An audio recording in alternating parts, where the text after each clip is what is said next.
Hi everyone, how are you all? Hope that you all are doing great. Everybody is great. Well, today we are going to discuss an important aspect of speaking fluent English. There are often things that we overlook because English is our second language.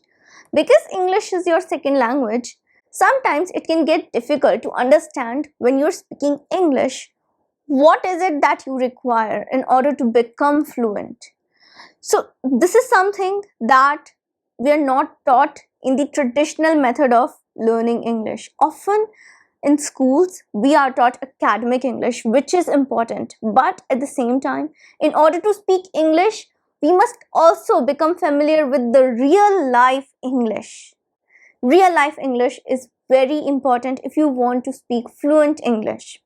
So now what is real life English? Today we are going to discuss what is real life English and how you can speak fluent English with the real life English. I hope you're really excited for this particular session because this is going to be really important for you to speak. Real life English is all about your speaking skills. So be ready for an awesome session. I am Shivangi Gupta, your CELTA certified English language tutor, and you're watching English with Shivangi. So let's begin. Real life English. See, real life English refers to the usage of English. How English is used in speaking, day-to-day speaking, in conversations, how people use English when they are speaking it. Because from time to time I have told you, spoken English is often different from written English. When we speak English, there are two types of English, informal and formal. And then when we are speaking English, there are lots and lots of things that we have to take care about. Like cultural references, there are lots of cultural references. Then sometimes it's formal, sometimes it's informal, sometimes it's casual. There are slangs which you do not use in written English, but use them a lot in spoken English.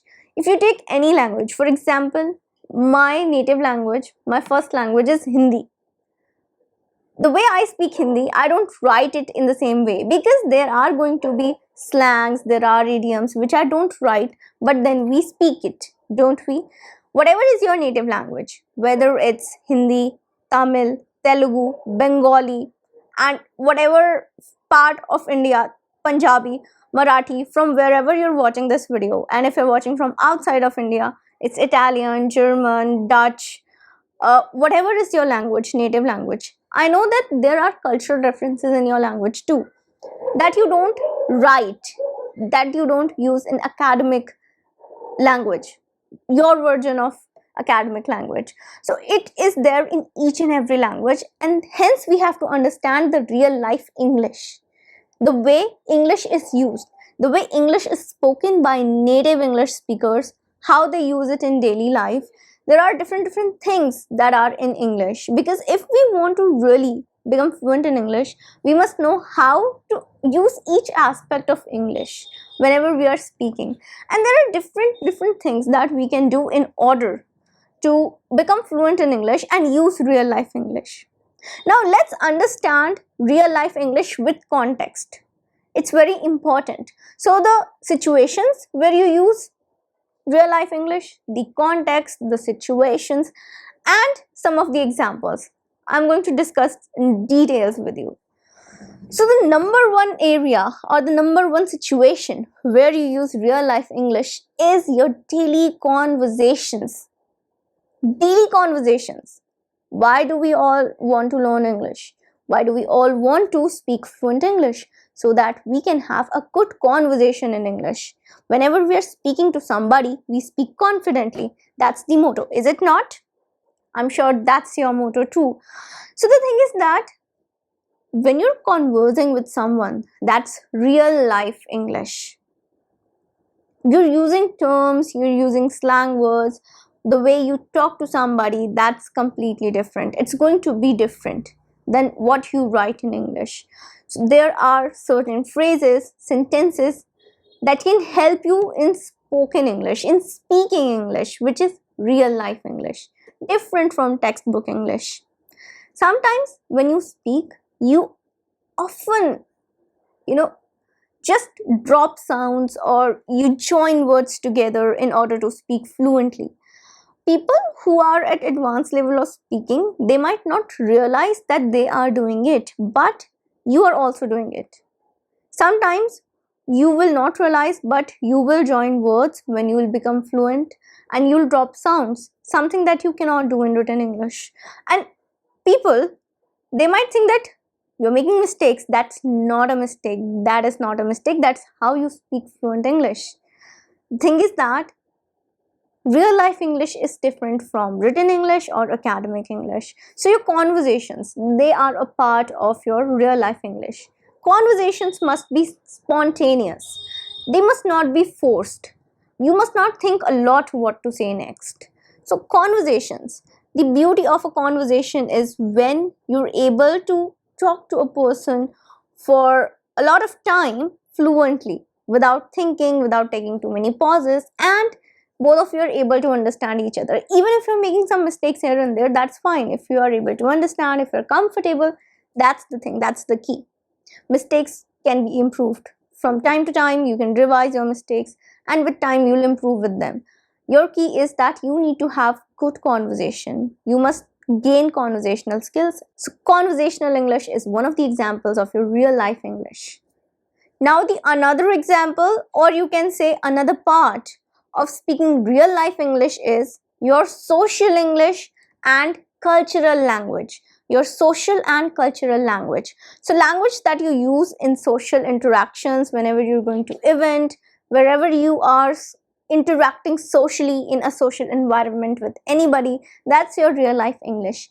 Plus, social and cultural English highly refers to your idiomatic expressions, that are your idioms, expressions, your slang terms, your jargons. They are very important because they consist of spoken English. The reason why you're not able to understand a movie when you watch it at times is because they use some idioms, they use jargons, slang terms which you don't know about at all. Hence, it becomes difficult for you to understand the movie. Plus, your phrasal verbs, they are also a part of real life English. So, phrasal verbs, they are important because in spoken English, they are used a lot. And that is the reason why you might not able to understand some podcasts in English, the books that you read, or the movies that you watch, even after reading the subtitles. So, cultural English is important. When you're learning English, it's important to know the basic idioms. I'm not saying that go learn all the idioms, no, but the basic, most common idioms that are used in spoken English. There are few. Even in your native language, you know that there are amples and amples of idioms, but you use only few in spoken English. The common ones that are used a lot in conversations. You know about that. Even in my language, like Hindi, there are common idioms that are used in day-to-day conversations. Not every idiom or not every slang term or every phrase. No, only few. So it's really important to learn those 50, 20, 100 common ones so that you can have good conversations, you're able to understand the other person, and in order to consume content and not get frustrated that you're not able to understand whatever you're listening to, whatever you're reading, in order to have good social interaction, in order to speak fluent English, cover your common idioms, jargons, slang terms. That's an important part of real life English, real life vocabulary that you're learning. So that's the importance of real life English. I hope that this video was helpful for you because real life English is the key to becoming fluent in English. That's the key to become fluent because real life English is what you speak, and when you're mastering real life English, obviously you're going to speak well.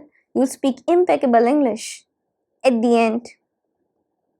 So that's it for today. That's the end of today's session, and I hope that this video is going to be really helpful for you. In order to learn those idioms, the cultural reference vocabulary, real life English, I suggest you watch my videos on vocabulary. It is going to help.